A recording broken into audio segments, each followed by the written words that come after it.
I'm an art specialist with Battery Park City Authority, and welcome to the Teen Art Experience. Today we're going to make 3 different kinds of books. A simple book with a stapled binding, like this. A folded paper book with a hole punched binding, like this. And an accordion book, which folds out like this and can be drawn on in long sections and then folded over onto the other side.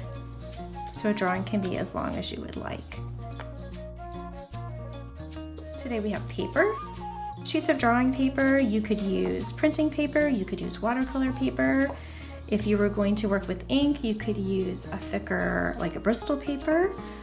You also want to have some papers for the covers. Construction paper is fine. This is paper that I had printed and handmade. This is made with an apple print. You can also, if you want a thicker cover, use some kind of like thicker like cardstock. This is actually cut from a file folder. You also want to have a stapler, rubber bands. This is a hair elastic. Clips, tape, scissors, or an X-Acto knife, a pencil, and a straight edge of some sort. You also want something to cut on if you're using your X-Acto knife. So I have a pad of watercolor paper and I'm just going to use the back of it as a surface to cut on. String or ribbon of some sort, glue. You also need a hole punch. The first thing you want to do is decide how big a book you want. So we're just going to do a simple folded book, and I'm going to use this paper. This is going to be my cover. So I'm going to fold it and crease that edge. And that's going to be, that'll be the size of the book. And then I need to decide how many pages I want inside. So I'm just going to use this as a guide. Cut a straight line. So that's going to be the inside of my paper, and we're going to do 3 full sheets, which will fold to a 6-sided little sketchbook. I'm just going to use my straight edge to cut through those pieces. If you don't have an X-Acto knife, you can use a scissors. And I'm just going over the line several times with the straight edge and going through each page. Doesn't matter if it's not exactly perfect because we are going to trim it later. So I want to fold these individually. If I folded them all in a pile, the fold would be a little bit different on the piece in the middle compared to the pieces on the side.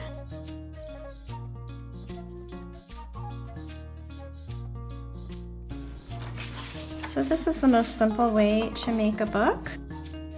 And you'll find that when you put all the pieces together, some of the outer pieces stick out. That's because of the fold inside, kind of pushing them out. The more that you add, the more there will be some pieces sticking out the end. So we're going to bind this and then we'll trim that off. Okay, so the easiest way to bind a book is to put something on it that will just hold those edges.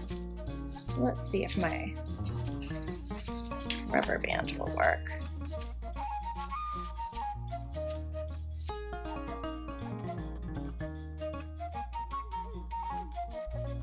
And we'll straighten that out, and you're done. There's a bound book.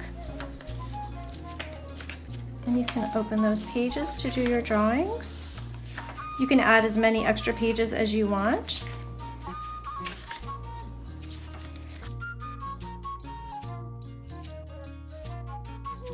Another way to do the same kind of book, and I will show you with this one, is to use a hole punch.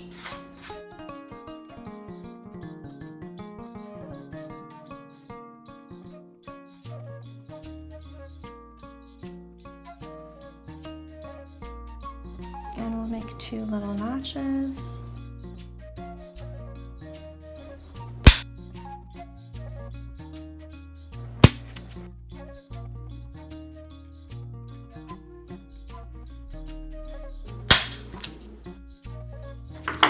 and think of lacing the design through the sides. If you had some kind of decorative ribbon, this would be a really nice way to keep your book together. You can even come in the inside, and again, I want to make sure it's open enough, and go out.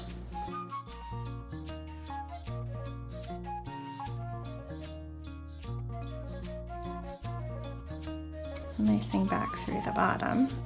If you had ribbon or string, this could be really interesting. I'm going to tie a little knot.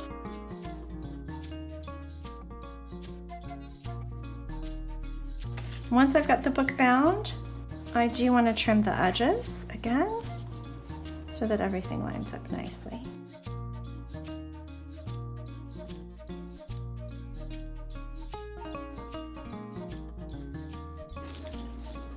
There's our book. For our book that has a simpler binding, we'll make a little one.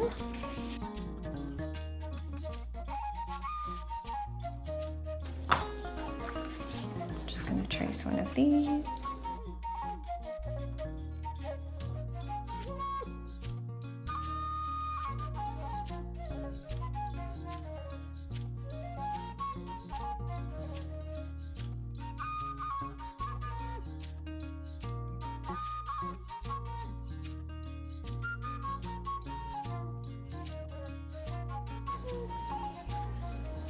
I'm going to use this as one cover and that as the other. See, I like that side right there.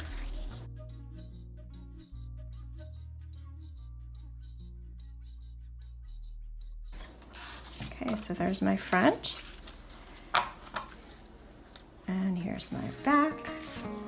Just make these two the same size. Gonna cut them together. So there's the front and the back of my book. Just make sure they all line up. And I'm going to use my stapler to staple the binding.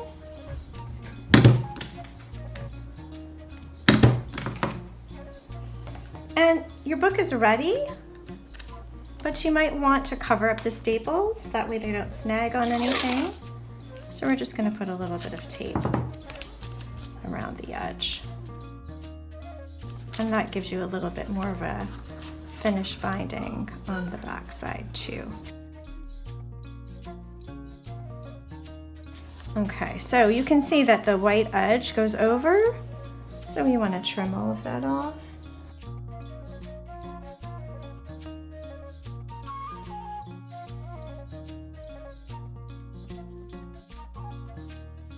And that's more likely to give me a nice clean line.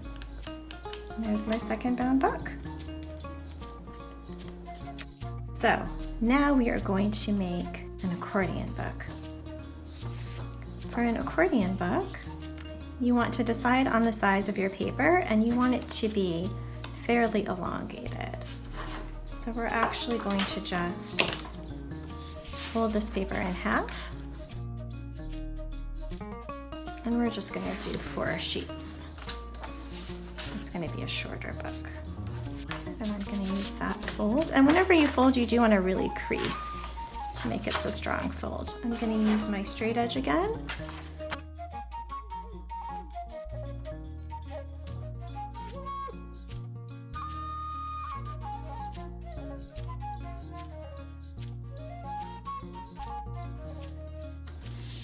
This is going to be the size of my book. So I want to use this, and I like this right in the middle. It's going to be my cover.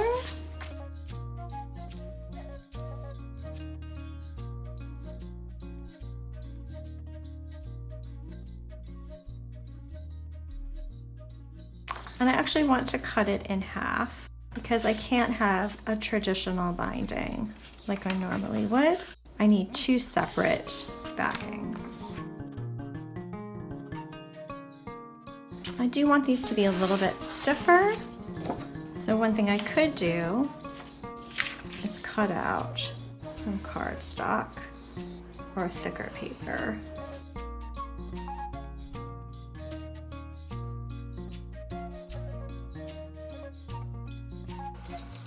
And then what I'm going to do is glue this to one side.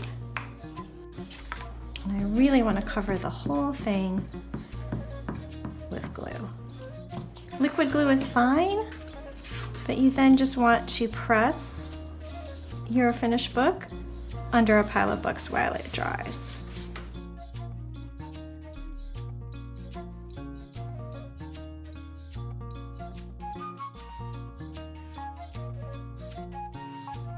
So now, I don't like how this looks so much, so I'm going to use the tape as a border.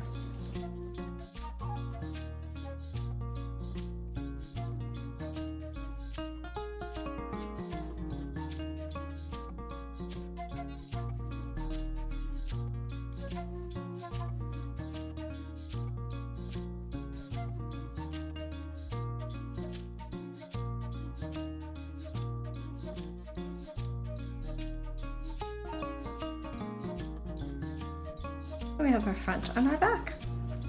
All right, so these are our pieces that are going to go inside. And that's why I'm not so concerned about this, because I'm going to glue on top of that. Okay, so there's our cover. And we have all of our pieces. Again, we're going to fold in half.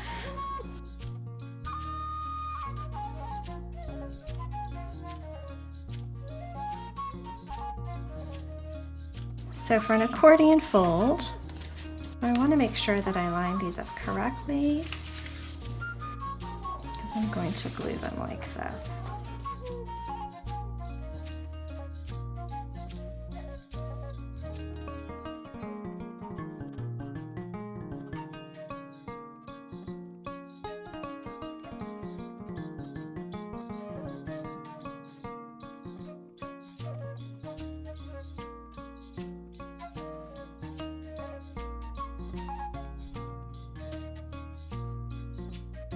Now we're ready to glue the covers on.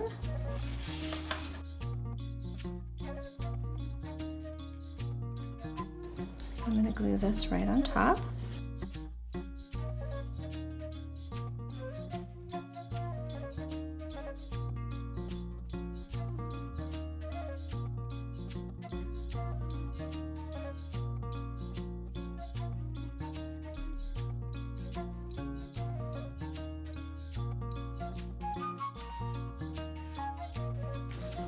And then this will be my cover on the back.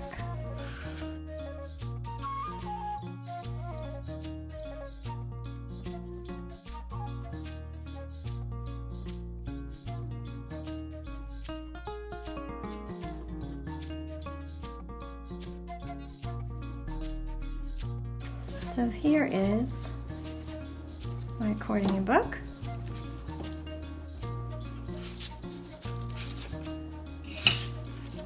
So I can open it like this. And then I can also flip it over on the other side and keep drawing. I can also spread it out and have one long drawing over the whole thing if I'd like. With a book like this, I want to use clips to kind of hold it while it's drying. You can also use the clips as a way to carry your book. And it also is another way to bind it, but keep it kind of closed and together. And you could use binder clips on any of these books as well as a binding. So I'm going to bind this to make sure it stays together while it dries. And this is a longer version, which can also be displayed in interesting ways. Again, you can do one little drawing at a time or open it up to do a very long drawing. So we have accordion books. We have books bound with hole bunches. And we have staple bound books. In any size that you like. Making sketchbooks is cheaper than buying sketchbooks, and you have control of the kind of paper and how it looks and the size of the sketchbook. Let's make a sketchbook and then we will go out and draw. Alright, so we are going to start a drawing lesson, and the first thing you want to do is look at different drawing tools that you can use. A regular number 2 pencil. We also have a series of drawing pencils, and they range from hard to soft, B being soft. You can use drawing pencils or a regular pencil is fine. A special drawing tool for artists is often an ebony pencil, which has a much softer lead. You can also use pens, a ballpoint pen, a Flair pen, a Sharpie. You can even use markers or special pens made for artists. And this is charcoal. So you can also use chalk or pastels. This is Vine charcoal.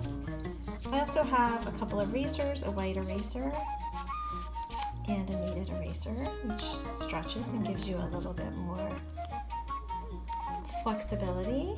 And you want something to sharpen your tools. A pencil sharpener is fine, or you can use an X-Acto knife and just kind of use the knife to sharpen the pencil.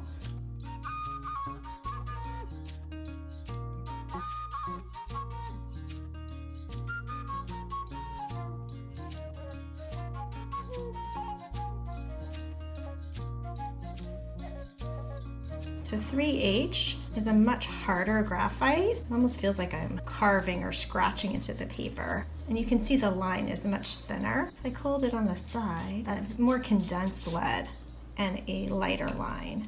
The B. So that's a much darker lead. It's also softer. And this pencil isn't as sharp. Sometimes you want a less sharp pencil because you can get some more interesting line. I can also use a 3B, which could be even darker and softer. So we want to have a variety of marks when we're drawing because it makes our drawing more interesting. This is an ebony pencil, really, really soft. I can really get quite a bit of a dark line. You want to experiment with different kinds of lines. I can make dots, I can make dashes, I can make quick lines, I can make slow lines, I can make a line where I barely touch the paper, the lightest line, and I can press really hard and make a dark line. I can try holding my pencil different ways. I can spin it. I can poke the paper. Kind of smush it. All these make different lines. Let's try the charcoal. So this is Vine charcoal. You can also get charcoal in a pencil form. It even sounds different. You can get a really nice dark line. And I can even hold this on its side.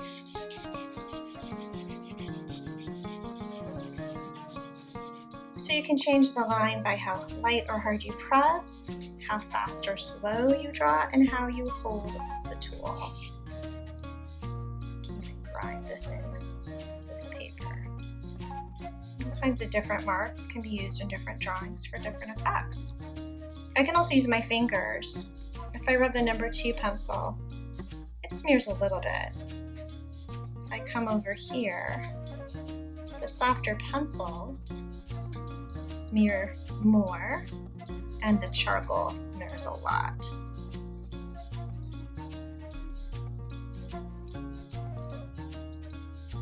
I can even make marks with my dirty finger.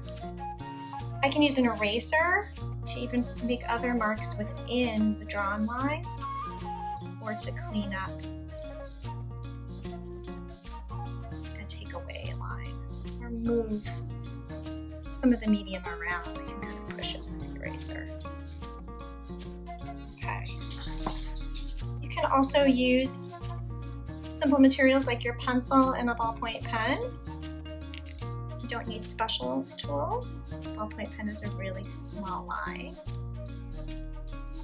Especially with pens, if we want to make a value, which is areas of light and dark like we see here, I can put those lines next to each other in a parallel fashion, and it almost creates an area of a darker shade.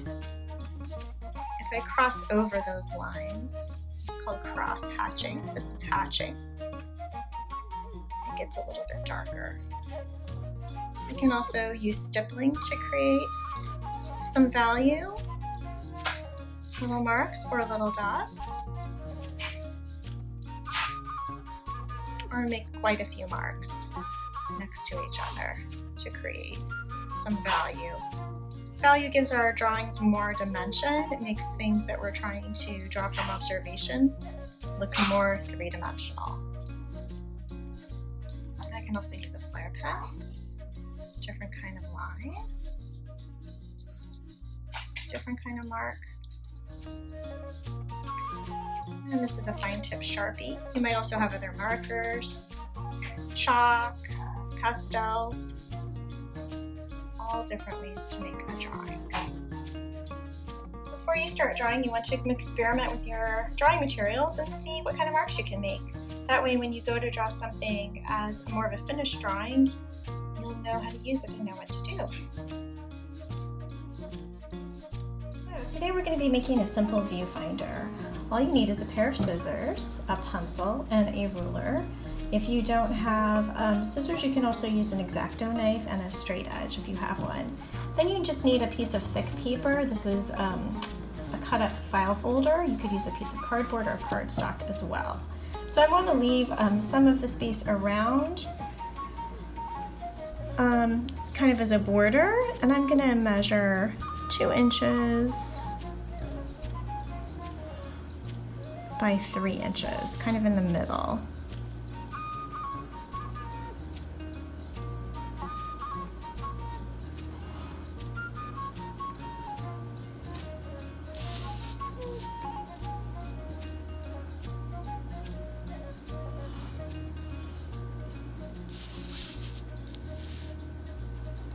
And I'm going to make a nice rectangle. We're using that dimension because it correlates to most drawing paper.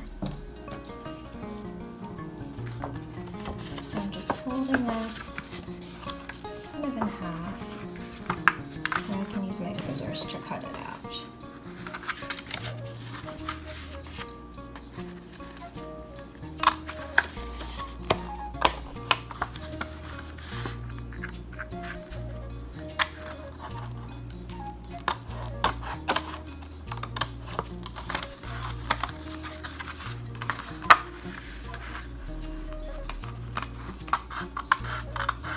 If you have mat board or really thick cardboard and can use a box cutter or an X-Acto knife, it makes it a little more sturdy and will last a little bit longer. I'll trim that a little bit.